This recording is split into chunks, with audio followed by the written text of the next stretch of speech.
গল্পটা ভালো লাগলে অবশ্যই আমাকে সাবস্ক্রাইব করে দিবেন প্লিজ, সাথে লাইক কমেন্ট শেয়ারও করে দিবেন।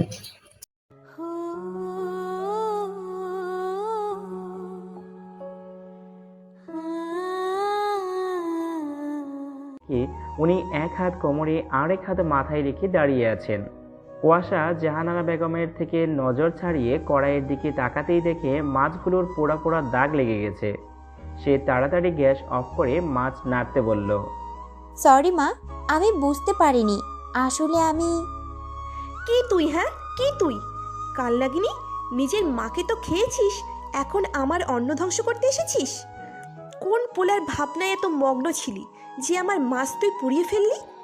সরি মা, আর এরকমটা হবে না। আমি এক্ষুনি সব করে দিচ্ছি। তোকে সেই সুযোগটা দিলে তো?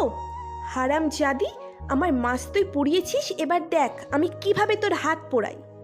বলেই খুন্তি হাতে নিয়ে সেটাকে আগুনে গরম করে কুয়াশার হাতে চেপে ধরল। কুয়াশা প্রাণপণে চিৎকার করে নিজেকে ছাড়ানোর চেষ্টা করছে, কিন্তু জাহানারা বেগমের সাথে পেরে উঠছে না। কুয়াশার চিৎকারে পুরো বাড়ি ভরে গেছে, কিন্তু তার দুই ভাই বোন এখনও আগের মতো লুডো খেলায় ব্যস্ত, যেন এই ধরনের চিৎকার তাদের বাড়িতে প্রতিদিনই শুনে থাকে। কুয়াশা নিজের হাত ধরে কাঁদছে। শোন, তাড়াতাড়ি রান্না কর, মেঘ বৃষ্টি স্কুলে যাবে। কুয়াশা আস্তে করে মাথা নাড়ায়। সে আবার নতুন করে মাছ ভাজতে দেয়। রান্নাবান্না শেষ করে কুয়াশা ওপরে নিজের রুমে গিয়ে গোসল করে বের হয়। তারপর নিচে এসে দেখে সবাই খেতে বসেছে। সেও গিয়ে এক সাইডে বসে। টেবিলের উপর বাটিতে মাছের ঝোল, আলুর ভাজি আর ডাল রাখা আছে। কুয়াশা প্লেটে ভাত নিয়ে মাছের বাটি ভেদ করে ডালের বাটির দিকে হাত বাড়ায়। একটুখানি ডাল নিয়ে নিজের খাওয়া শেষ করে।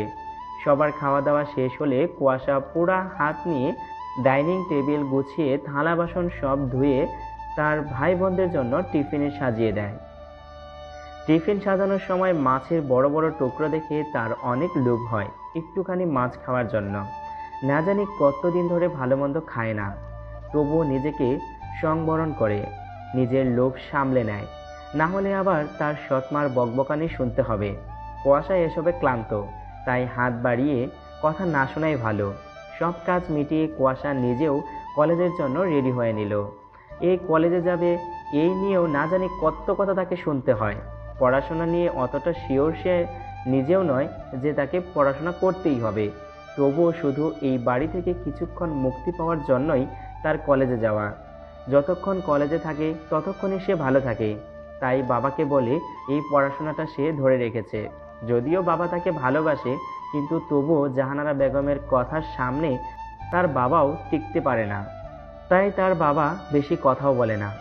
গল্পের নায়িকা কুয়াশা ভার্সিটিতে পড়ে, বাবা পুলিশের চাকরি করে।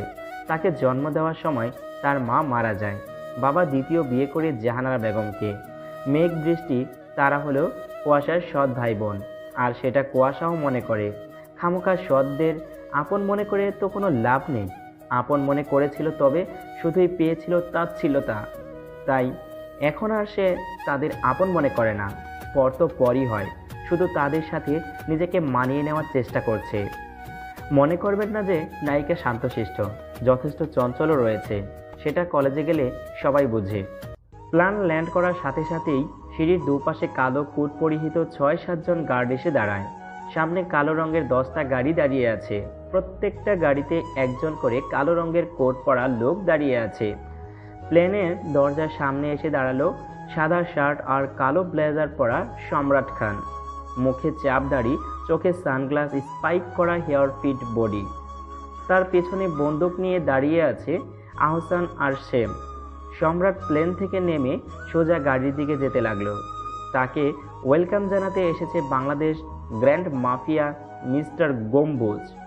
উনি এসে সম্রাটের সাথে হাত মিলিয়ে বললেন, হ্যালো মিস্টার সম্রাট, ওয়েলকাম টু বাংলাদেশ। সম্রাট হাত মিলিয়ে গাড়ির দিকে গেল।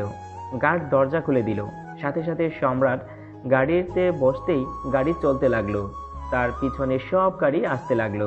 সম্রাট গল্পের নায়ক। ডেনমার্ক শহরের আন্ডারওয়ার্ল্ডের সব থেকে বড় মাফিয়া। পুরো ডেনমার্ক যার ভয়ে কাঁপে। এরকম অনেক দেশে নিজের ভয় ছড়িয়ে রেখেছে, যাকে দেখলে বড় বড় ডনরাও হাত গুটিয়ে নেয়। পুলিশরা সবসময় মাথা নিচু করে থাকে। বাংলাদেশে এসেছে রাজ করতে। এখন দেখা যাক সম্রাট আর কুয়াশার প্রেম কাহিনী কেমন হয়। তোমরাও একটু গেস করো। এই কুয়াশা, এই বাসটা কখন আসবে বলতো? বাস স্ট্যান্ডে দাঁড়িয়ে কুয়াশাকে জিজ্ঞাসা করলো সীমা। কেন রে, আমি কি তোর ভবিষ্যৎ বরের নাম বলেছিলাম যে তুই আমাকে জিজ্ঞাসা করেছিস বাস কখন আসবে? একরাশ বিরক্ত নিয়ে বলল কুয়াশা। আরে রাগ করছিস কেন? আমি তো জাস্ট ফর্মালিটির জন্য বললাম। তোর ফর্মালিটি তোর কাছেই রাখ। এমনিতেই বাস আসছে না, মাথা গরম হয়ে যাচ্ছে, তার উপর উনি ফর্মালিটি দেখাতে আসছেন। দাঁড়িয়ে দাঁড়িয়ে আমার পা 12, 13, 14টা বেজে গেল, তবুও এই বাসের আসার সময় হলো না। ইচ্ছে হচ্ছে এই বাস ড্রাইভারকে নর্দমায় চুবিয়ে মারি। ওই ড্রাইভারকে নর্দমায় না চুবিয়ে তোর ওই সৎ মাকে চোপা, তা না হলে একটা কাজের মতো কাজ হবে। এই শোন, এরকম একটা ওয়েদারে না ওই সৎ মায়ের কথা বলে মুড নষ্ট করবি না। এখন আমি বাসের জন্য অপেক্ষা করার মুডে আছি। আচ্ছা, তোর এত রাগ, কিন্তু বাড়িতে গেলেই চুপ হয়ে যাস কেন? তোর জায়গায় যদি আমি হতাম না, ওই মহিলাকে তো আমি পুকুরের ঠান্ডা পানিতে চুবাইতাম। এই তুই চুপ করবি? বলছি না এসব কথা না বলতে। হাত নাড়িয়ে বলল কুয়াশা। এই, তোর হাতে কি হয়েছে? এভাবে ফোসকা পড়েছে কেন? ইস, কি অবস্থা! মলম লাগিয়েছিস? এটা আসলে ওই খুন্তি এত গরম ছিল বুঝতে পারিনি, ওটা হাতে নিতেই এই অবস্থা। গরম খুন্তি তুই হাতে নিয়েছিলি নাকি তোর হাতে কেউ দিয়েছিল, কোনটা? বললাম তো, আমি না জেনে গরম খুন্তিতে হাত দিয়েছিলাম। হ্যাঁ হ্যাঁ, সেটা আমার খুব ভালো করেই জানা আছে। হাই কুয়াশা। কুয়াশা আর সীমা কথা বলছিল, তার মাঝে সুমন কুয়াশাদের কলেজের সিনিয়র এসে কুয়াশাকে উদ্দেশ্য করে বলল। হাই, বাট আমার নাম কুশ নয়, কুয়াশা। সে যাই হোক, কেমন আছো? ভালো। কুশ, একটা কথা বলার ছিল। আমতা আমতা করে বলল সুমন। আমি কি আপনার মুখে লিমিট সাইলেন্স লাগিয়ে রেখেছি যে যতটুকু বলতে বলবো ততটুকুই বলবেন? আরে না, তেমন কিছু না। আসলে কথাটা হলো গিয়ে, আই লাভ ইউ কুয়াশা। কুয়াশার সামনে গোলাপ ফুল ধরে কুয়াশা হাসি মুখে গোলাপ ফুলটা নিয়ে বলল। থ্যাঙ্কস ভাইয়া। হোয়াট? আমাকে কি তোমার ভাই বলে মনে হয়? তাহলে কি মামু হবেন? কুয়াশা, আমি তোমাকে প্রপোজ করলাম। আর আমিও তো এক্সপেক্ট করলাম, বোনের প্রতি এত ভালোবাসা যদি কোনো ভাই দেখায় তাহলে কি তাকে ফিরিয়ে দেওয়া যায়? কুয়াশা, আর ইউ লুস্টেড ইউর মাইন্ড? আমার মাইন্ড ফাইন্ড সব ঠিক আছে। আসল কথা হলো, আপনি আমাকে পটানোর জন্য যে ফেয়ার অ্যান্ড লাভলিটা মেখে এসেছেন সেটা দিয়ে আমি পড়ছি না। আমাকে পটাতে হলে দামি ফেয়ার অ্যান্ড লাভলি মেখে আসুন। আসলে আমি চাই পড়তে, কিন্তু কি করব বলুন, এসব ফেয়ার অ্যান্ড লাভলি আমার চলে। এর পরের বার দামিটা মেখে আসবেন, কেমন? বাই, আমার বাস এসে গেছে। বলেই ওরা দুজন বাসে উঠে বসলো। তুই ওকে এইভাবে বললি কেন? আরে ওকে যদি আমি সরাসরি রিজেক্ট করতাম তাহলে ও প্রতিদিন কিছু না কিছু একটা ঘটনা ঘটাতো। তার থেকে বরং এভাবেই চলুক, এই সময় নিজেই ক্লান্ত হয়ে আমার পিছু ছেড়ে দিবে। ওয়াহ, you are great. I am also. কুয়াশা কিছুটা ভাব নিয়ে বলল। কলেজ ছুটির ঘন্টা বাজার সাথে সাথেই কুয়াশার মুখ বেজার হয়ে গেল। সবাই যখন বাড়ি যাওয়ার খুশিতে দৌড় লাগায়, কুয়াশা তখন বাংলার পেঁচার মতো করে ধীরে ধীরে হাঁটা শুরু করে। আরে কি করছিস কি? চলতে চল, আমাদের বাস মিস হয়ে যাবে তো। বলে কুয়াশার হাত ধরে তাড়াতাড়ি হাঁটা ধরল সীমা। বাস স্ট্যান্ডে নেমেই সীমা তার বাড়ির দিকে চলে গেল আর কুয়াশা নিজের বাড়ির দিকে। হঠাৎই তার মনে হলো কেউ তার পিছু করেছে। পিছনে ঘুরতেই দেখে সুমন তার পিছনে শার্টের হাতা ফোল্ড করতে করতে আসছে। কুয়াশা সুমনের হাতা ফোল্ড করা দেখে ভয় পেয়ে যায়, তাই তাড়াতাড়ি হাঁটা ধরে। তার পিছনে সুমনও জোরে হাঁটতে শুরু করে। সুমনের জোরে হাঁটা দেখে কুয়াশাও হাঁটার স্পিড বাড়ালো আর নিজে নিজেই বকবক করতে লাগলো। বলেছিলাম দামি ফেয়ার অ্যান্ড লাভলি মেখে আসতে, কিন্তু এতটাও দামি নয় যে একেবারে দিনদাহারে পিছুই নিয়ে নেবে। হাহ, আমাকেও চেনে না, আমার বাবাও পুলিশ। তোকে যদি জেলের ভাত না খাওয়াই তো আমার নামও কুয়াশা নয়। কিন্তু এই মুহূর্তে হেঁটে পুলিশ স্টেশন যাওয়া আমার কর্ম নয়। আর ফোনেও তো ব্যালেন্স নেই যে বাবাকে ফোন করব। কিন্তু এর থেকে বাঁচতে তো হবে। কি করি? ভাবতে ভাবতেই কুয়াশা দেখলো সামনে অনেকগুলো কালো গাড়ি। কুয়াশা গাড়িগুলোর ভিড়ে গিয়ে লুকালো। সুমন কুয়াশাকে দেখতে না পেয়ে গাড়িগুলোর পাশে এসে দাঁড়িয়ে তাকে খুঁজতে লাগলো। কুয়াশা সুমনকে দেখে এক এক করে গাড়ির সামনে যেতে লাগলো। সুমনও একটু একটু করে সামনে যেতে লাগলো। কুয়াশা একেবারে সামনের গাড়িতে এসে দেখে আর কোথাও যাওয়ার জায়গা নেই। তাই কুয়াশা গাড়ির ডিকি খুলে ডিকির ভিতরে ঢুকে দম করে রইল।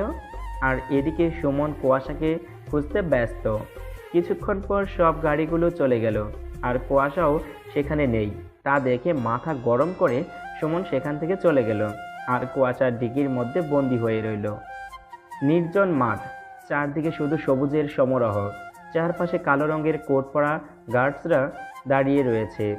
মধ্যেখানে দুজন লোক হাঁটু গেড়ে বসে আছে। তাদের হাত পিছনে দড়ি দিয়ে বাঁধা, মুখে কস্টেপ মারা। ঠিক তাদের সামনে দাঁড়িয়ে আছে সম্রাট খান, সানগ্লাস পরা, দুই হাত পকেটে রেখে। তার পিছনেই বন্দুক হাতে দাঁড়িয়ে আছে আহসান আর সেম। একটা গার্ড এসে ওদের দুজনের মুখের টেপ খুলে দিল। সাথে সাথেই তারা বলে উঠল, সম্রাট সম্রাট আমাদের ভুল হয়েছে, ক্ষমা করে দাও আমাদের। আমরা তোমার কথায় রাজি। তুমি 80%, আমরা 20%ই রাজি। না না না, 20% নয়, আমরা 10%ই রাজি। তোমার ডিল আমরা অ্যাকসেপ্ট করলাম। প্লিজ প্লিজ আমাদের মেরো না। তাদের সামনে দাঁড়ানো সম্রাট তার চমৎকার ভারী কণ্ঠে বলল, সম্রাট খান সুযোগ শুধু একবারই দেয়, আর যারা এই সুযোগটা মিস করে তাদের গেম ফিনিশ। বলেই আহসানের বাড়িয়ে দেওয়া বন্দুকটা তাদের দিকে ত্যাগ করে পরপর দুটো গুলিতে তাদের বুক ছিদ্র করে দিল। তাদের শরীর ওখানেই লুটিয়ে পড়ল। কিছু গার্ড এসে লাশগুলো নিয়ে গেল। অন্যদিকে কুয়াশা গাড়ির ডিকি থেকে কিছু একটা শব্দ পেয়ে হালকা ডিকি আলগা করলো। চারপাশে তাকিয়ে দেখলো কেউ নেই এই সুযোগ পালানোর জন্য। বাবা, এই সুমন্ত তাকে একেবারে নাকানি চুবানি খাইয়ে ছাড়লো। কুয়াশা ডিকি খুলে গাড়ি থেকে নেমে ধীরে ধীরে সামনের দিকে এগোতে গেলেই কিছু গার্ডস এসে তাকে ঘিরে ধরল। তাদের হাতে বন্দুক দেখে কুয়াশা আটকে উঠল। একজন গার্ড বলল, গো ব্যাক। কুয়াশা হাত উপরে করে ধীরে ধীরে পেছাতে লাগলো। গার্ডসরা তাকে সম্রাটের সামনে এনে দাঁড়া করালো। কুয়াশা দেখলো তার সামনে দাঁড়িয়ে সাদা শার্ট, কালো ব্লেজার, কালো সানগ্লাস, কালো ইয়ারফোন, কালো দাড়ি, কালো চমৎকার হেয়ারের এক ফর্সা লোক পকেটে হাত রেখে দাঁড়িয়ে আছে।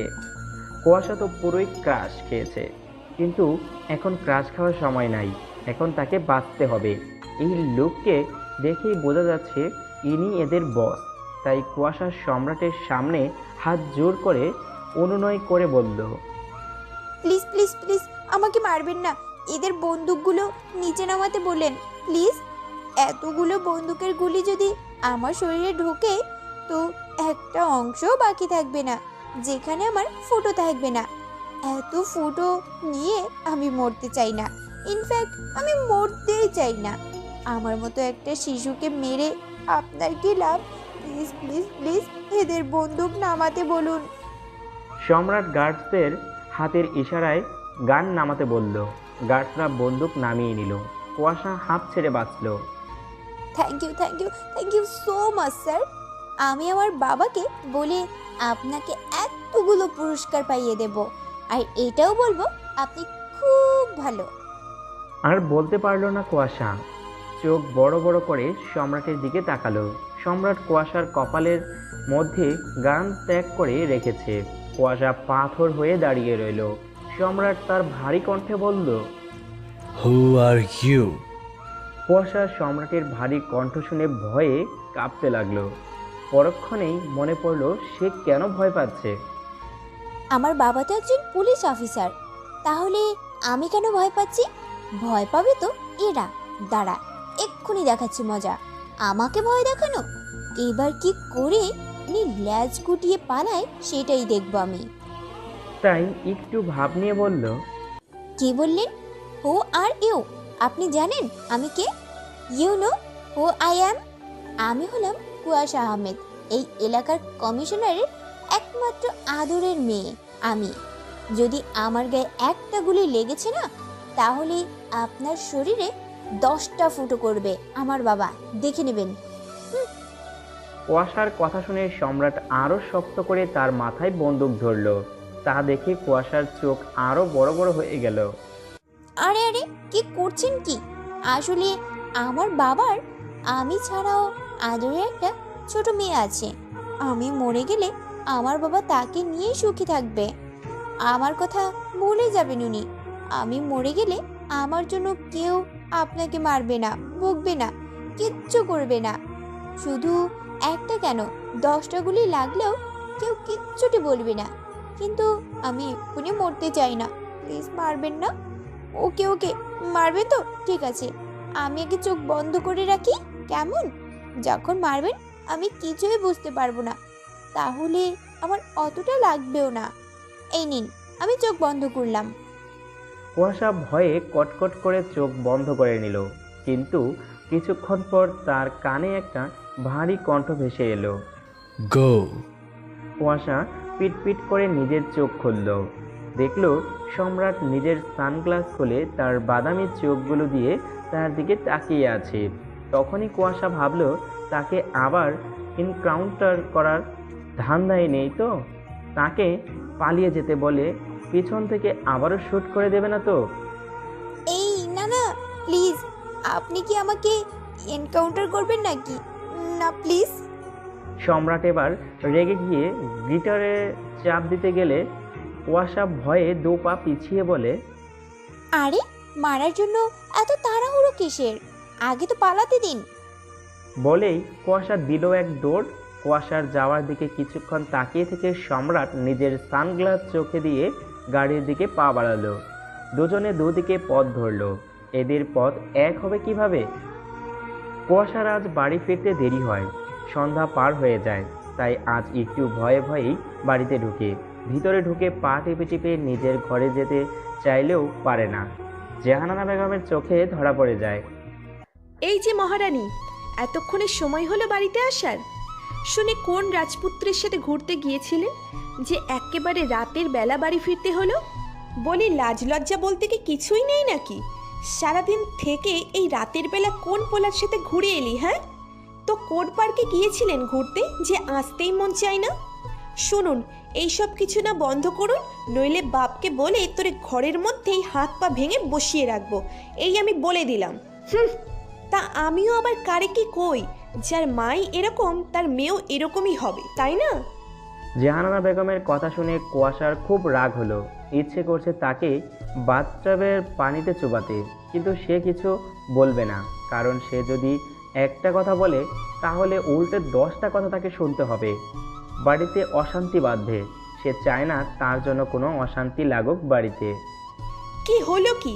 এখন কি এইভাবেই দাঁড়িয়ে থাকবি, নাকি রাতের রান্নাটাও বানাবি? আমার হয়েছে যত জ্বালা। একে তো সারাদিন খেটে মর, আবার এই সতীনের মেয়েকেও মানুষ কর, আর উনি সারাদিন ড্যাং ড্যাং করে ছেলেদের হাত ধরে ঘুরে বেড়াবেন। বলতে বলতে জাহানারা বেগম গিয়ে ড্রয়িং রুমের সোফায় গিয়ে বসলো।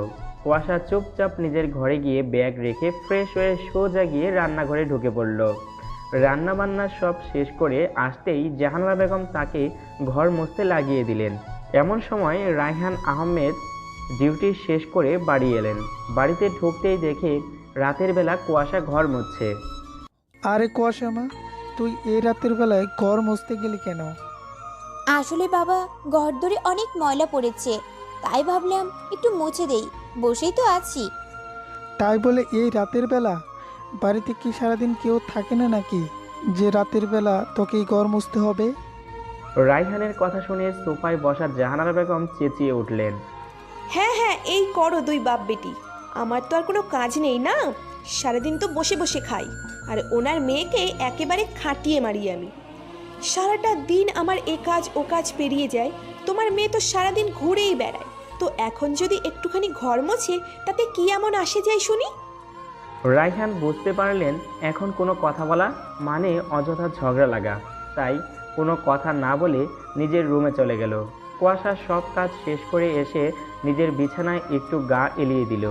সাথে সাথে জাহানারা বেগম কুয়াশার রুমে ঢুকে এক ঝাঁক কাপড় রেখে বললেন, এসব কে ধোবে শুনি? সেই দুপুর থেকে পড়ে আছে। তাড়াতাড়ি পরিষ্কার করে এগুলো। শুয়ে শুয়ে তো আর ভাত মেলে না, তাই না? বলেই উনি চলে গেলেন, কুয়াশার ঠোঁট উল্টিয়ে কাপড়গুলোর দিকে তাকিয়ে। কেন যে ওই লোকটা আমাকে গুলি মারলো না কে জানে। যদি মরে যেতাম অ্যাটলিস্ট এইসব করা থেকে তো বাঁচে যেতাম। আর হ্যাঁ, এটা আমি আত্মা হয়ে এটা দেখে নিতাম যে আমি মরলে আমার জন্য কে কে কাঁদবে। দূর, এসব আর ভালো লাগে না। কুয়াশা কাপড়গুলো নিয়ে ওয়াশরুমে চলে গেল। সকালের এক রাশ বকবকানি শোনার পর কুয়াশা কোনো মতে কলেজের জন্য রেডি হলো। এখান থেকে বেরোতে পারলেই বাঁচে বাবা। তাই সে তাড়াতাড়ি ব্যাগ নিয়ে বেরোতে যাবে, তার আগেই জাহানারা বেগম তার সামনে এসে বলে, যাওয়ার আগে এই টিফিন ক্যারিয়ারটা পুলিশ স্টেশনে তোর বাবাকে দিয়ে যাস। আজ কিছু খেয়ে যায়নি, আবার কিছু নিয়েও যায়নি। কিন্তু আমার কলেজ থেকে বাবার পুলিশ স্টেশন তো অনেক দূরে। অত শত আমি বুঝি না, যা বলেছি তাই কর। কুয়াশা আর কিছু না বলে টিফিন বক্স নিয়ে বেরিয়ে এলো। বেরোনোর সাথে সাথেই একটা ভেংচি কেটে দিল জাহানারা বেগমকে। কুয়াশা হেলতে দুলতে পুলিশ স্টেশনে এসে পৌঁছালো। পুলিশ স্টেশনের বাইরে অনেকগুলো কালো গাড়ি দেখে সে খুব অবাক হলো। তার উপর কতগুলো গার্ড সারি সারি বন্দুক নিয়ে দাঁড়িয়ে আছে। কুয়াশা অবাক হয়ে তার বাবার কেবিনে গিয়ে স্তব্ধ হয়ে গেল। তার বাবা নিজের চেয়ারে বসে আছেন, তার সামনের চেয়ারে সম্রাট খান, আর তারই পাশে সেম আর বাবার দিকে বন্দুক ত্যাগ করে রেখেছে। এটা দেখার সাথে সাথে কুয়াশার হাত থেকে টিফিন বক্স পড়ে গেল। বক্স পড়ার শব্দে রায়হান তার মেয়ের দিকে তাকালো। কুয়াশা, তুই এখানে কি করছিস? বাড়ি যা, আমি বলছি বাড়ি যা। কুয়াশা রায়হানের কথায় পাত্তা না দিয়ে দৌড়ে সম্রাটের পায়ের কাছে এসে পড়ল। প্লিজ প্লিজ, আমার বাবাকে মারবেন না। আমার বাবা ছাড়া আমার এই দুনিয়াতে আর কেউ নেই।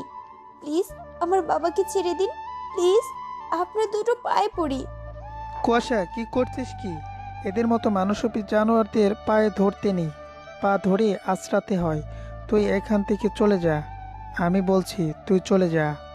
কুয়াশা আগের মতোই অনুনত করতে লাগলো সম্রাটের কাছে। প্লিজ আমার বাবাকে মারবেন না, প্লিজ। তার বদলে আপনি আমাকে মেরে ফেলুন। আমাকে গুলি মারুন, কিন্তু প্লিজ আমার বাবাকে ছেড়ে দিন। সম্রাট এবার উঠে দাঁড়ালো, পকেটে হাত দিয়ে অন্যদিকে ঘুরে গম্ভীর গলায় বলল, শুট হিম। কথাটা শুনে কুয়াশা চোখ বড় বড় করে সম্রাটের দিকে তাকালো। পরক্ষণে দুটো গুলির শব্দে রায়হানের দিকে তাকালো। তার বাবার নিথর দেহ তার সামনে পড়ে আছে। কুয়াশার পুরো দুনিয়া উল্টে গেল। সম্রাট এবার কুয়াশার দিকে ঘুরে এক পা চেয়ারে রেখে একটু ঝুঁকে বলল, সম্রাটের হাতের মৃত্যু অতটাও সস্তা নয়, মরতে হলে অনেক উপায় আছে, সেগুলো ট্রাই করো। বলেই সম্রাট পুলিশ স্টেশন থেকে বেরিয়ে গেল। কুয়াশার জীবনে যেন ওখানেই থমকে গেল। এই একজনই তো ছিল যে তার আপন ছিল। রায়হানের দাফন কার্য সম্পূর্ণ হলো। কুয়াশার ড্রয়িং রুমের ফ্লোরে বসে আছে। তার কিছু দূরে সোফায় বসে মেঘ বৃষ্টি সেই তখন থেকে কেঁদেই চলেছে। কুয়াশার সব কিছু কেমন যেন ধোঁয়াশার মতো লাগছে। কি করবে ও এখন? ওই একটাই যে অবলম্বন ছিল তার, আজ সেও তাকে ছেড়ে চলে গেল। না না, ছেড়ে যায়নি, কেড়ে নিয়েছে তার কাছ থেকে। তার বাবাকে কেড়ে নিয়েছে ওই জানোয়ারটা। কুয়াশা এইসব কথায় বিভোর ছিল। তখনই কোথা থেকে এসে জাহানারা বেগম তার চুলের মুঠো করে ধরে দাঁড় করালো। হারামজাদি মুখপুরি মেয়ে, জন্মের সাথে সাথে মাটাকে তো খেয়েছে, আজ বাপটাকেও খেলো। অলক্ষ্মী কালনাগিনী মেয়ে, আর কয়দিন পর তুই আমাদেরও এইভাবেই খাবি, আর আমি এটা হতে দেব না। তার আগে তুই বের হয় এই বাড়ি থেকে। বলেই কুয়াশাকে ধাক্কা মেরে বাড়ি থেকে বের করে দিল জাহানারা বেগম। কুয়াশা গিয়ে জাহানারা বেগমের পায়ে ধরল। না মা, এমনটা করবেন না। আমি কোথায় যাব তুমিই বলো। আমার যে যাওয়ার কোনো জায়গা নেই। আমি সব সময় তোমার পায়ের নিচে পড়ে থাকবো। পড়াশোনা বাদ দিয়ে দেব। পড়াশোনার কোনো প্রয়োজনই নেই আমার। আমি সারাদিন তোমাদের সেবা করব, কাজের মেয়ে হয়ে এই বাড়িতে থাকবো। তোমাকে একটা কাজও করতে দেব না, বিশ্বাস করো। শুধু আমাকে এই বাড়ি থেকে বের করো না। আমাকে দিনে দুবেলা খাওয়া আর পরার মতো পুরনো কাপড় দিলেই হয়ে যাবে। আর কিচ্ছুটা চাই না আমার, তবু প্লিজ আমাকে বাড়ি থেকে বের করো না। জাহানারা বেগম আবার কুয়াশার চুলের মুঠি ধরে দাঁড় করালো। তোর জন্য তোর বাপ মরেছে, তুই একটা অলক্ষী। তুই এই বাড়িতে থাকলে এই বাড়ির সর্বনাশ হবে। তোর এই মুখও আমি দেখতে চাই না, বেরিয়ে যায় তুই হতভাগিনী। বলেই আবার বাইরে ধাক্কা দিয়ে কুয়াশার মুখের ওপর দরজা বন্ধ করে দিল। কুয়াশা দরজা ধাক্কাতে ধাক্কাতে বলল, মা প্লিজ দরজা খুলো। মা আমি কোথায় যাব, এত রাতে আমি কোথায় যাব মা? আমার যে যাওয়ার কোনো জায়গা নেই, দরজা খোলো মা। এত আকুতি মিনতি করার পরও জাহানারা বেগম দরজা খুললেন না। কুয়াশা হাল ছেড়ে দিল। আকাশে মেঘ করেছে, মাঝে মাঝে বিদ্যুৎও চমকাচ্ছে। নির্জন রাস্তা দিয়ে কুয়াশা আনমনে হেঁটে চলেছে। কোথায় যাবে ও, কি করবে? ওর যে এখন মাথা গোজার মতো ছাদটুকুও নেই, সব শেষ হয়ে গেল, নিঃস্ব হয়ে গেল ও। ওর মতো ভিখারি আর কেউ নেই, আর কেউই নেই। বুক ফেটে চিৎকার বেরোচ্ছে তার। কুয়াশার রাস্তার মাঝখানেই ধপ করে বসে পড়ল। বাবা বাবা বলে চিৎকার করে কাঁদতে লাগলো। এমন সময় একটা কালো গাড়ি এসে তার সামনে ব্রেক করলো, আর একটু হলে লেগে যেত। কুয়াশা ভয়ে একটু পিছিয়ে যায়। সাথে সাথে অজোর ধারায় বৃষ্টি শুরু হয়। গাড়ির দরজা খুলে বেরিয়ে আসে সম্রাট। কুয়াশা সম্রাটকে দেখে তাকিয়ে আছে। বৃষ্টির ফোঁটা দু চোখেই ভিজিয়ে দিচ্ছে। সম্রাট গিয়ে কুয়াশার সামনে দাঁড়ালো। কুয়াশা উঠে দাঁড়ালো, একরাশ ঘৃণা নিয়ে সম্রাটের দিকে তাকালো। মরার জন্য সবসময় আমার কাছে চলে আসো কেন? আমি ছাড়া কি অন্য কোনো পথ নেই? কুয়াশার রেগে সম্রাটের শার্টের কলার ধরে বলল, কেন এমনটা করলেন আপনি? কেন আমাকে যে জীবন্ত লাশ বানিয়ে দিলেন আপনি? ওই একটাই অবলম্বন ছিল আমার, আজ সেটাও আপনি কেড়ে নিলেন। দেখুন দেখুন, আজ আপনার জন্য পথের ভিখারি হয়ে গেছি আমি।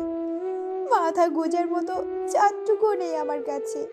শুধুমাত্র নিজের কার্য সিদ্ধ করার জন্য আপনি আমার বাবাকে মেরে দিলেন। মানুষের প্রাণ কি এতটাই সস্তা আপনার কাছে যে আপনার কথা রাজি না হলে আপনি তাকে মেরে ফেলবেন? আপনার কালো বিজনেসে সম্মতি প্রদান করেনি, আপনি তাকে মেরে ফেললেন। একবার দেখুন আপনার করা ভুলের জন্য আমি কোথায় এসে গেছি। এর থেকে ভালো আপনি আমাকে মেরে ফেলতেন। কখনো ক্ষমা করব না আমি আপনাকে, কখনো ক্ষমা করব না। আপনি আমার বাবার খুনি, আপনার এই যোগ্য শাস্তি আমি আপনাকে দিয়েই ছাড়বো। সম্রাটের কলার ধরে ঝাঁকাতে ঝাঁকাতে কথাগুলো বলল কুয়াশা। ওই চোখের পানিগুলো বৃষ্টির পানিতে ধুয়ে যাচ্ছে। সম্রাট খান কখনো কারো পরোয়া করে না।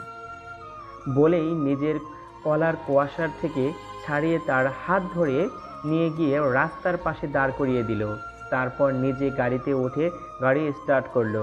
কুয়াশা সম্রাটের চলে যাওয়ার দিকে এক নজরে তাকিয়ে রইল, কিন্তু পরক্ষণে সে অবাক হয়ে গেল, কারণ সম্রাট তার গাড়ি রিভার্সে চালাচ্ছে। সম্রাট যেতে যেতেই কিছু একটা ভেবে আবার গাড়ি রিভার্স করলো। কুয়াশার কাছে এসে গাড়ি ব্রেক করে গাড়ি থেকে নেমে কুয়াশার হাত ধরে তাকে নিয়ে গাড়িতে বসালো। তারপর নিজেও ড্রাইভিং সিটে বসে ড্রাইভ করতে লাগলো। কুয়াশা অবাক হয়ে সম্রাটের দিকে তাকিয়ে আছে, কিন্তু মুখে কিছুই বলছে না। সম্রাট নিজের বাংলোতে এসে গাড়ি থামালো। বাড়ি দেখে কুয়াশা অবাক। এ যে কোনো রাজপ্রাসাদ। বাড়ির চারপাশে গার্ডসের ভরপুর। কি হচ্ছে কুয়াশা কিছুই বুঝতে পারছে না। তাকে কেন এখানে আনা হলো? সম্রাট গাড়ি থেকে নেমে কুয়াশার হাত ধরে গাড়ি থেকে নামিয়ে তাকে ভিতরে নিয়ে গেল। বাংলোর ভিতরে এনে কুয়াশাকে ধাক্কা দিয়ে সামনের ফ্লোরে ফেলে দিল। কুয়াশা ব্যথায় কুঁকড়ে উঠল। কুয়াশা ঠান্ডায় কাঁপছে, চোখ দিয়ে অনবরত পানি পড়ছে। সম্রাট গিয়ে কুয়াশার সামনে হাঁটু ভাঁজ করে বসে তার দিকে একটু ঝুঁকে গিয়ে বলল, খুব শাস্তি দেওয়ার শখ, তাই না? ওকে, দেখি তুমি কি করতে পারো। আজ থেকে তুমি এখানেই থাকবে, আমার যাবতীয় সব কাজ তুমি করবে, মানে সার্ভেন্ট হয়ে থাকবে। সবসময় আমার আশেপাশে থেকেও দেখি কি করতে পারো তুমি। তোমার কাজটা খুব সহজ করে দিলাম আমি। সো রেডি হয়ে নাও আমাকে শাস্তি দেওয়ার জন্য। বলে সম্রাট সোজা হয়ে দাঁড়িয়ে হাত উপরে করে দুবার তালি বাজালো। সাথে সাথে সেতু নামের এক মধ্যবয়স্ক মহিলা এসে মাথা উঁচু করে দাঁড়ালো সম্রাটের সামনে। ও আজ থেকে তোমার সাথেই থাকবে, আমার সব কাজও করবে এখন থেকে, আমার সব নিয়ম ওকে খুব ভালো করে শিখিয়ে দিও। বলেই সম্রাট নিজের রুমের দিকে পা বাড়ালো। সিঁড়ির কাছে গিয়েই আবার থেমে বলল, আর হ্যাঁ, তাড়াতাড়ি ফ্রেশ হয়ে নাও, ভিজে কাপড়ে বেশিক্ষণ থাকলে ঠান্ডা লেগে যাবে, আর আমি চাই না আমার অপোজিটে কেউ দুর্বল থাকুক। বলেই সম্রাট চলে গেল। সেতু গিয়ে কুয়াশাকে ধরে উঠিয়ে নিজের ঘরে নিয়ে গেল। কুয়াশার কাছে কাপড় না থাকার কারণে সেতু নিজের একটা শাড়ি বের করে দিল পরার জন্য। কুয়াশা সেটা নিয়েই ওয়াশরুমে চলে গেল। ফ্রেশ হয়ে এসে সেতুর সামনে দাঁড়ালে সেতু মুচকি হেসে শাড়িটা পরিয়ে দিল। রাতে সেতু কুয়াশার সাথে অনেক কথা বলল, কুয়াশাকে নিজের হাতে খাইয়ে দিল। কুয়াশার মনে হলো তার মা তাকে খাইয়ে দিচ্ছে, তাই সেতু জড়িয়ে ধরে কুয়াশা তার জীবনের সব কথা তাকে খুলে বলল আর প্রাণ খুলে কাঁদলো। সেতু তাকে নিজের মেয়ের মতোই মাথায় হাত বুলিয়ে দিল। কত সরল একটা মেয়ে, ভাগ্যের কি পরিহাস। বাঘের খাঁচা থেকে বেরিয়ে সিংহের গুহায় ঢুকে পড়ল। আগে কি হবে মেয়েটার কে জানে। সকালে সেতু রান্নাঘরে রান্না করছে, তার পাশেই কুয়াশা দাঁড়িয়ে আছে। 7টার ঘন্টা পড়তেই সেতু কুয়াশার হাতে গ্রিন টি ধরিয়ে দিল সম্রাটকে দিয়ে আসার জন্য। এই সময় সম্রাট এক্সারসাইজ শেষ করে গ্রিন টি খায়। এতদিন সেতু সেতু দিয়ে আসতো, কিন্তু কাল তো সম্রাট বলে দিয়েছে যে তার সব কাজ এখন কুয়াশা করবে, তাই কুয়াশার হাতেই ধরিয়ে রাস্তা দেখিয়ে দিল। সম্রাট বাগানে একটা কালো গেঞ্জি আর ট্রাউজার পরে এক্সারসাইজ করছিল। চারপাশে গার্ডসরা দাঁড়িয়ে আছে। কুয়াশা গ্রিন টি হাতে গুটিসুটি পায়ে সেদিকে এগোলো। সম্রাটের সামনে এসে দেখলো সে এক্সারসাইজে ব্যস্ত, তাই কুয়াশা পাশে থাকা টি টেবিলের ওপর কাপ রেখে চলে আসার জন্য পা বাড়াতেই সম্রাট বলে উঠল, স্টপ। কুয়াশা ভয়ে ওখানে দাঁড়িয়ে পড়ল। আমি তোমাকে যেতে বলিনি, কাম হিয়ার। কুয়াশা আবার সম্রাটের সামনে এসে দাঁড়ালো। গ্রিন টির কাপটা হাতে নাও। কুয়াশাও বাধ্য মেয়ের মতো কাপ হাতে নিল। নাও, স্টে হিয়ার। কুয়াশার প্রচুর রাগ হলো, কিন্তু তা প্রকাশ না করে চুপচাপ দাঁড়িয়ে রইল। কিছুক্ষণ পর সম্রাটের এক্সারসাইজ শেষ হলে সে একটা টাওয়াল গার্ডে নিয়ে হাতের ইশারায় গার্ডসদের চলে যেতে বলল। গার্ডসরা সবাই চলে গেল। কুয়াশা এখনও কাপ হাতে দাঁড়িয়ে আছে। সম্রাট কুয়াশার হাত থেকে গ্রিন টি নিয়ে পাশে থাকা সুইমিং পুলের সামনে দাঁড়ালো। কিছুক্ষণ পর পিছু ঘুরতেই দেখে কুয়াশা এখনও দাঁড়িয়ে আছে। এর কারণও সে বুঝতে পেরেছে, সম্রাট এখনও তাকে যেতে বলেনি, তাই ও এখনও দাঁড়িয়ে আছে, মাথায় মগজ খাটাচ্ছে। তাই সম্রাট একটু একটু করে কুয়াশার দিকে এগোতে লাগলো। কুয়াশার সম্রাটকে নিজের দিকে এগোতে দেখে পিছাতে লাগলো। তার ঘৃণা হচ্ছে এই মানুষটার উপর, তার বাবার খুনিও, আর আজ সে এই লোকটার এখানেই পড়ে আছে। কিন্তু যাই হোক না কেন, সম্রাটকে সে শাস্তি দিয়েই ছাড়বে। তার চোখে সম্রাটের জন্য শুধু রাগ আর ঘৃণা ছাড়া আর কিচ্ছু নেই, আর সেটা সম্রাটও দেখতে পাচ্ছে খুব ভালো করেই। কুয়াশা পেছোতে পেছোতে একটা গাছের সাথে ধাক্কা খায়। সম্রাট তার কাছে গিয়ে এক হাত গাছে রাখে আর এক হাতে কাপ।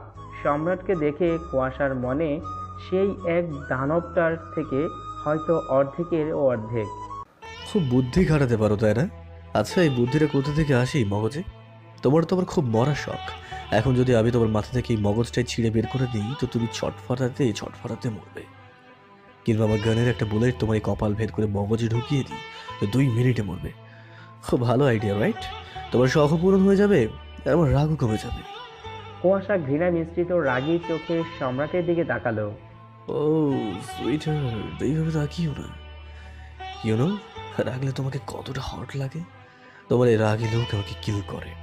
কাল রাতে যখন তুমি ভেজা অবস্থায় আমার কলার ধরে এতটা কাছে এসেছিলে না, ওকে জাস্ট আমার খেয়ে ফেলার ইচ্ছা হচ্ছিল। ভেজা অবস্থায় কতটা জাস্ট লাগছিল তোমাকে বলে বোঝানো দায় হয়ে যাবে। বলেই কুয়াশার নাকে নাক ঘষলো। কুয়াশা ঘৃণায় মুখ ঘুরিয়ে নিল। ছি, আপনার ওই বাজে স্পর্শে আমাকে ছোবেন না। ঘৃণা হচ্ছে আপনার উপর, আমার ঘৃণা হচ্ছে। আপনি আমার বাবার খুনি, আমি আপনাকে ছাড়বো না। আমার বাবার খুনিকে আমি কিছুতেই ছাড়বো না। উচিত শিক্ষা দেব আমি আপনাকে। Just wait and watch. বলেই সম্রাটকে সরিয়ে ওখান থেকে চলে এলো কুয়াশা। সম্রাট কুয়াশার চলে যাওয়ার দিকে তাকিয়ে কাঁপে একটা চুমুক দিল। বেশ সাহস ভালো, আমার বাড়িতে থেকে আমাকেই থ্রেট করছে। কুয়াশা গিয়ে সেতুর পাশে দাঁড়ালো, তাকে হেল্প করতে লাগলো। হঠাৎ পরপর 3টে গুলির আওয়াজে ওরা দুজনেই চমকে উঠল। এটা কিসের আওয়াজ? কুয়াশা ভয়ে ভয়ে সেতুকে জিজ্ঞেস করলো। সেতু স্বাভাবিকভাবেই উত্তর দিল। গুলির আওয়াজ? আবারও একটা প্রাণ গেল। কুয়াশা কথাটা শুনে ছুটে যেতে চাইলে সেতু কুয়াশার হাত চেপে ধরে। কি করছো কি কুয়াশা? তোমার মাথা খারাপ হয়ে গেছে? তুমি কোথায় যাচ্ছ? আমাকে যেতেই হবে আন্টি, প্লিজ আটকিও না আমাকে। বলেই নিজের হাত ছাড়িয়ে ছুটে চলল সেখানে যেখানে থেকে আওয়াজটা এসেছে। সেতুর কোনো কথাই শুনল না। কুয়াশা বাড়ির বাইরে এসে দেখে একটা লোকের নিথর দেহ মাটিতে পড়ে আছে। তার পাশেই সম্রাট গান হাতে দাঁড়িয়ে, তার পাশেই তার চেলারা দাঁড়িয়ে আছে। কুয়াশা দৌড়ে গিয়ে লাশটার পাশে বসলো, চেঁচিয়ে চেঁচিয়ে বলতে লাগলো। আপনি মানুষ? এইভাবে কেউ কাউকে খুন করে? মানুষের জীবনের কোনো মূল্যই নেই আপনার কাছে? পিঁপড়ের মতো মানুষকে মারছেন আপনি। ইনারও হয়তো একটা ফ্যামিলি আছে, ইনারও ফ্যামিলি ইনার পথে বসে আছে। যখন তারা জানতে পারবে ইনি আপনার মতো একটা জানোয়ারের হাতে এইভাবে মরেছে, তাদের অবস্থা কি হবে একবার ভাবুন। কতটা নীচ মানুষরূপী জানোয়ার একটা, শুধু নিজের স্বার্থটাই বোঝেন। একবারও এদেরও জীবন, এদেরও ফ্যামিলি আছে। কুয়াশার কথাগুলো শুনে সম্রাটের মনে হচ্ছে এক্ষুনি ওখানেই হাতে থাকা গানের গিটারের চাপ দিয়ে কুয়াশার মাথার খুলি উড়িয়ে দিতে, কিন্তু কেন জানি তার হাত এতে সায় দিচ্ছে না। তাই সে গান পিছনে কোমরে গুজে রেখে কুয়াশার হাত ধরে টানতে টানতে ভিতরে নিয়ে যেতে লাগলো। আর যাওয়ার সময় গার্ডদের হাতের ইশারায় লাশটাকে নিয়ে যেতে বলল। সম্রাট যে কুয়াশাকে টানছে তার কোনো হুঁশই নেই। সে সামনে কাঁদতে কাঁদতে বলে যাচ্ছে, প্লিজ প্লিজ লাশটাকে গায়েব করবেন না, অ্যাটলিস্ট ওনার লাশটা ফ্যামিলির কাছে পৌঁছে দিন প্লিজ।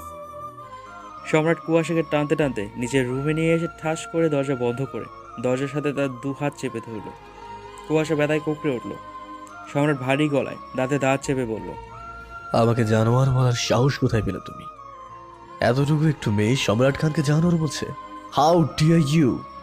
বেশ করেছি বলেছি, আপনি একটা জানোয়ার। জানোয়ারের মতো মানুষ খুন করেন আপনি। আপনি জানোয়ার জানোয়ার জানোয়ার। সম্রাট আরও জোরে হাত চেপে বলল, আমার আসল রূপ তুমি এখনো দেখোনি। আমাকে কোনো নিকৃষ্ট কাজ করতে বাধ্য করো না। এর থেকে আর কি বা নিকৃষ্ট হতে পারে? মানুষ খুন করার থেকে নিকৃষ্ট আর কি হতে পারে? আপনি জানোয়ারের মতো। কুয়াশা আর কিছুই বলতে পারল না। চোখ বড় বড় করে সম্রাটের দিকে তাকালো সে। হাত দিয়ে প্রাণপণে সম্রাটকে সরানোর চেষ্টা করছে, কিন্তু সম্রাটের সাথে পেরে উঠছে না সে। চোখ দিয়ে অঝোর ধারায় বৃষ্টি পড়ছে তার। কিছুক্ষণ পর সম্রাট কুয়াশাকে ছেড়ে দিয়ে হাতের বুড়ো আঙ্গুল দিয়ে নিজের ঠোঁট মুছে কুয়াশার দুপাশে হাত রেখে একদম কাছে গিয়ে বলল, দেখেছো খুন করার থেকে নিকৃষ্ট আর কি হতে পারে? সো নিজের লিমিটের মধ্যে থেকো, আমাকে জানোয়ার হতে বাধ্য করো না। বলেই কুয়াশাকে মৃদু ধাক্কা দিয়ে দরজা থেকে সরিয়ে বেরিয়ে গেল রুম থেকে সে। আর কুয়াশা ওখানে নিজের 2 হাত চেপে ধরে বসে কাঁদতে লাগলো। কি করবে ও? একটা মেয়ের যে তার সম্মানটা সবার আগে। সৎমা তাও মানসিক অত্যাচার করতো, কিন্তু সম্রাট সে তো শারীরিক অত্যাচার করা শুরু করেছে। কিন্তু সে দমবে না, তার বাবার মৃত্যুর প্রতিশোধ সে নেবেই। মেয়ে হয়ে যখন জন্মেছে তাকে সব কিছু সহ্য করতে হবে। কুয়াশার ঠোঁটের করে হাত রেখে দেখলো ঠোঁট কেটে রক্ত ঝরছে। কিছুক্ষণ আগে সম্রাট অমানুষের মতো অত্যাচার করলো এই ঠোঁটের উপর। না, সে কাঁদবে না, কিছুতেই সে কাঁদবে না। কুয়াশা 2 হাতে চোখ মুছে উঠে দাঁড়ালো। নিজেকে স্বাভাবিক করে রুম থেকে বেরিয়ে এলো সে। সিঁড়ি দিয়ে নামার সময় কুয়াশা কারোর সাথে ধাক্কা খেলো। চোখ তুলে দেখে স্যাম দাঁড়িয়ে আছে। কুয়াশা ওখান থেকে চলে আসতে চাইলে স্যাম আবার পথ আটকায়। হেই বিউটি, এত তারা কিসে যাওয়ার? পথ ছাড়ুন আমার। তা তো ছাড়বই। তার আগে এটা তোমার মানুষের প্রতি খুব দরদ, তাই না? মানুষের প্রতি দরদ থাকবে না তো কি আপনাদের মতো অমানুষের প্রতি দরদ থাকবে? হেই কুল ডার্লিং, কুল। আমি জাস্ট জিজ্ঞাসা করছি কিন্তু তুমি যেভাবে স্যারের মুখের উপর কথা বলছো, তারপরেও যে তুমি বেঁচে আছো, এটা তো সত্যি অবাক করার বিষয়। তবে বাঁচবেই না বা কেন বলো? তোমার মতো একটা সেক্সি মেয়ে কে আর কি এত সহজে কেউ হারাতে চায়? কুয়াশা অগ্নি দৃষ্টিতে স্যামের দিকে তাকালো। স্যাম কুয়াশার দিকে কিছুটা ঝুঁকে এসে বলল, ওই শাড়িতে তোমাকে একটু বেশি সেক্সি লাগছে। বলেই বাঁকা হেসে চলে গেল। কুয়াশা একরাশ ঘৃণা নিয়ে তার যাওয়ার দিকে তাকিয়ে রইল। ছি, কতটা নিজ মানসিকতার মানুষ এরা। এরা সবাই সবাই একই রকম। কুয়াশা নিজের রুমে গেল। সেতু বসে বসে কাপড় গোছাচ্ছিল। তার কাজ শুধুই সম্রাটের জন্য রান্না করা আর তার সময় মতো কী লাগে তা দেওয়া। তা বাদে সবসময় নিজের ঘরেই বসে থাকেও। কুয়াশা গিয়ে সেতুর কাছে বসলো। কি হয়েছে? লাস্টটা একটু বেশি ভয়ানক ছিল। সেতুর কথায় কুয়াশা শীতল দৃষ্টিতে তার দিকে তাকালো। আচ্ছা, এরা এত মানুষকে খুন করে, এদের কি কোনো দয়া মায়া নেই? দয়া মায়া আসলে কি জানো তো, সবই টাকার মায়া, বুঝেছো? টাকার লোভে কালো বিজনেস করে, আর তাদের এই বিজনেসের দ্বারা কাটা হয়ে দাঁড়াবে তাদের উপরে ফেলতে এদের 1 মিনিটও সময় লাগে না। এখানে সবসময় মৃত্যুর খেলা হয়। এদের মনে টাকা ছাড়া আর কোনো কিছুরই মায়া নেই, নিজের জীবনেরও নয়। বলেই একটা দীর্ঘশ্বাস ছাড়লো সেতু। কুয়াশা এবার বুঝেছে সে কিভাবে তার প্রতিশোধ নেবে। সম্রাটের কালো ধাঁধা সে যদি একবার পুলিশের সামনে তুলে ধরতে পারে তাহলেই কেল্লাফতে। সম্রাট সেই সকালবেলা বেরিয়েছে।